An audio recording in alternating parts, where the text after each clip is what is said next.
random travel. Okay, we're back. We only have a few seconds left before this thing will be finished downloading. Once it's done downloading, we'll need to open this up inside of VirtualBox. Okay. Now, you might be inclined to click on this. That's okay if you want to do that, but that's not how we're going to use this. If you click on this, it'll take you, I'll show you what it looks like. If you click on this, it'll ask you to burn this to an image, or burn this to a CD. That's not what we want to do, so let's click cancel. Instead, what we want to do is we want to go into the VirtualBox, and we'll say new. And so, okay, welcome to the new machine, virtual machine wizard. Next to continue. What we're going to do is we're going to install Linux on our machine, but not in a separate partition. We're going to install it inside of VirtualBox, so get more of the sense when we actually run this one. So I'll just call this Linux Mint and say next. And the base memory size, I'll just say it's going to be, let's make it 1024 even.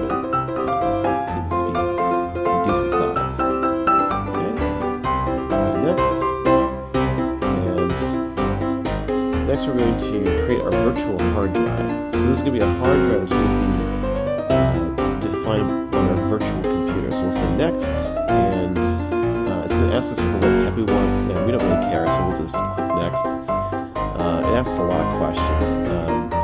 So it asks, is it dynamically fixed size? We'll just stick with the default, say next. Now here's where we pause for a second. It says 8 gigabytes. That's decent, but let's just bump that up to 20 just in case we actually need that a bit. So let's scroll around over there. So 20 gigs should be enough space for everyone. So we'll say next over here, and then finally when we're done, we should see a summary that says we have about 20 gigs of space in our virtual computer. So we'll say create, and create yet again. Asked lots of questions. Okay, finally, great. Here we are, Linux Mint. Okay, now we're not quite there yet. We still need to do a few more things before we get this thing booted up. So on the right-hand side, where I'm scrolling over here, what we need to do is we need to click on storage. So find, if you start from the top, scroll bar to the top, it's right over here where it says storage. Click on storage, and it'll open up this new dialog box. Over here, we need to click on, under ID controller, which is over here, we click on this empty thing that has a little CD-looking icon next to it. So what we're going to do is we're going to go over here and click on this thing over here that says set up a virtual CD DVD drive. So instead of burning something to a physical disk, we're going to do everything virtually. So we'll click on this disk image over here, and we're going to choose a virtual CD DVD disk file. So over here. And we'll select this one, the one we just downloaded over here. I previously downloaded DVD, but you can keep the CD, which is what we downloaded earlier. Okay. So click Open. Click OK. And this is where the fun begins. We click on Start to boot up our machine. And that's what I'm really talking about. We're actually booting up a computer inside a computer. Click OK. This thing is just some boilerplate. Tells you what's going on. It's going to capture the keyboard. The only thing that's interesting to note here is this thing here. For most of you, this should say right control. This allows you to switch back and forth between the host, which is Windows, and the guest operating system, which is Linux. So we'll click OK. And we'll have this little screen here. Great. So it'll give us a lot of warning messages. Just say OK.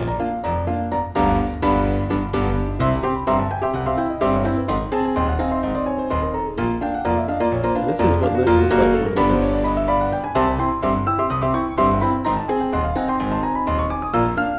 Now, although it says it's ready, it's still plugging away at the boot.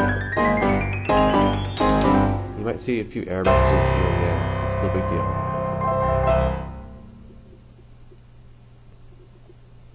We'll see the cursor here.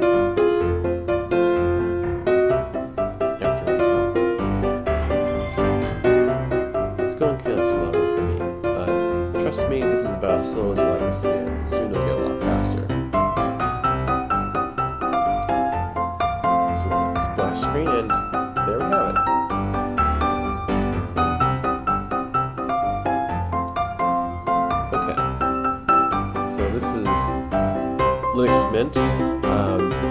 This is actually just the live CD. In order to actually install it, we have to click over here where it says Install Linux Mint. So we need to click on this guy over here. In fact, we need to double click on it, so we click twice on it.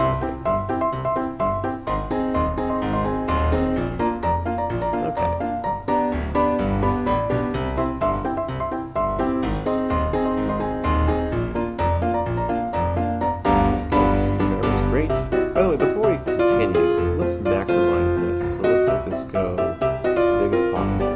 Actually, come and think of it. Let's make this full screen. To make this full screen, we can say right control, which is the control on the right hand side of the keyboard, and say F. So right control F. So that means going to full screen. So we'll say switch. And now we're in full screen mode, so we can see the entire screen. We couldn't see it before. Okay, so we'll say continue.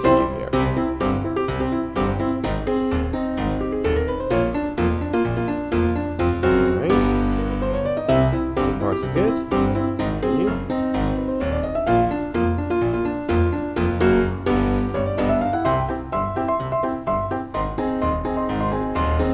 Alright, so this is where you might get a bit scared. It says, there's no operating system, what would you like to do? You want to erase the disk and install Linux Mint? That's exactly what you want to do. It's not going to erase your Windows installation. What it's going to do is it's going to erase that file that's acting as hard drive instead of Windows. This will not do anything. So trust me, this is what you want to do. It's not going to wipe out anything on your own machine. So let's say erase disk and install Linux Mint. So let's continue. And you notice that it says we have 22 gigabytes. Well, your hard drive has way more space than that on your laptop. So you can clearly see that all it's aware of is that 22-ish gigs that we gave to the hard drive. So we'll say install now. And it'll take a sweet time to install the operating system.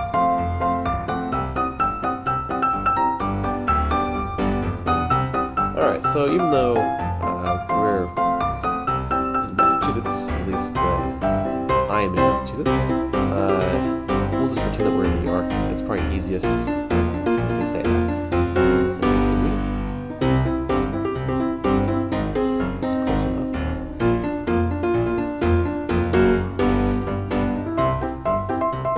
It'll ask us various questions while it installs the operating system in the background. So I'm just going to walk us through how to answer these questions to get to where we want to be.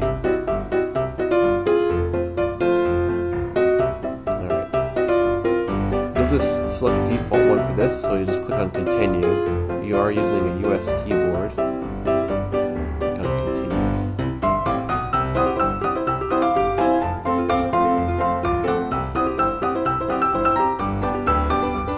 Alright. At this point, this is where you want to enter your school supplied login over here. So mine is actually this is our actual name. So we'll put my name in here.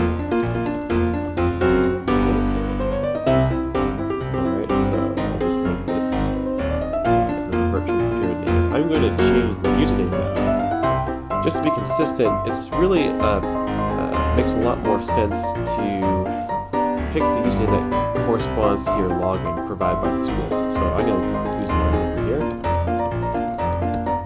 So Lawrence J. I'm going to use my own password. By the way, you might notice that when it says password, whether or not it's good or bad, if your password, if it says it's bad or okay, that means your password's bad or okay. You might want to change your password to make it better.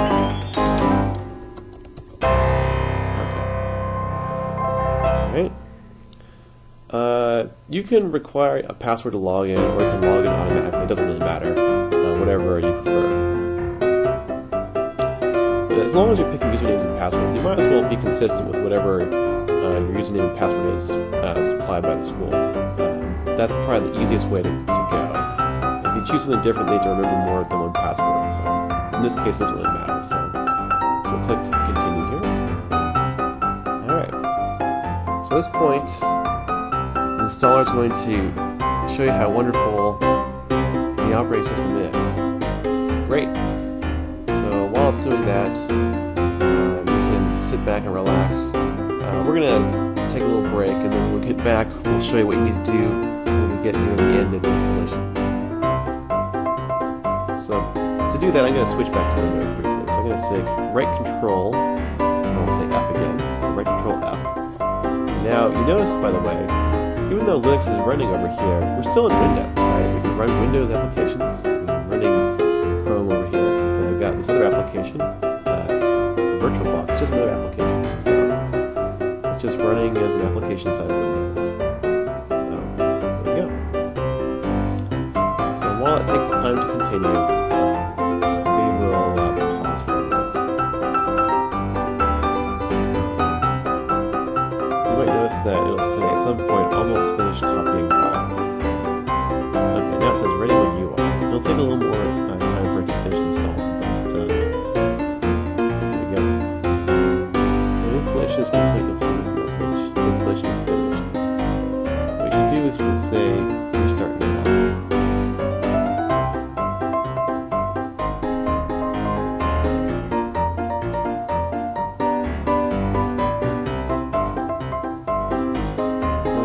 You might notice over here we have a row of icons. Right down over here where it says there's a CD icon. We're going to wait until this thing says it's ready to reboot.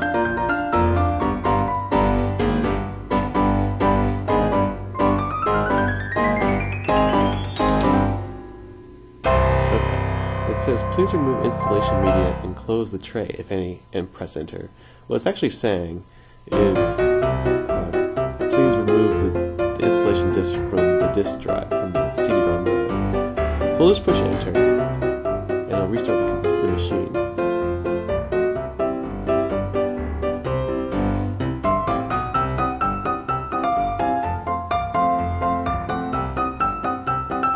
You notice this now says it's empty. Seems like it automatically ejected the drive for us, which is nice.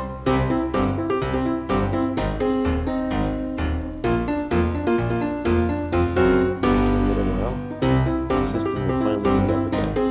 And this time, it'll be ready to go. Ready for you to use.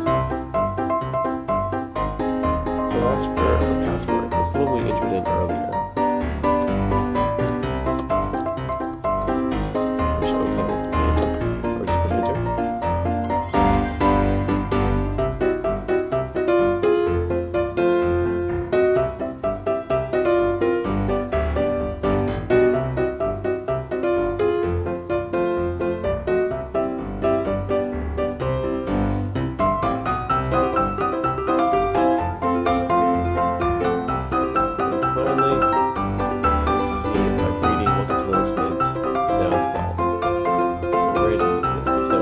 This dialog open, make it go away.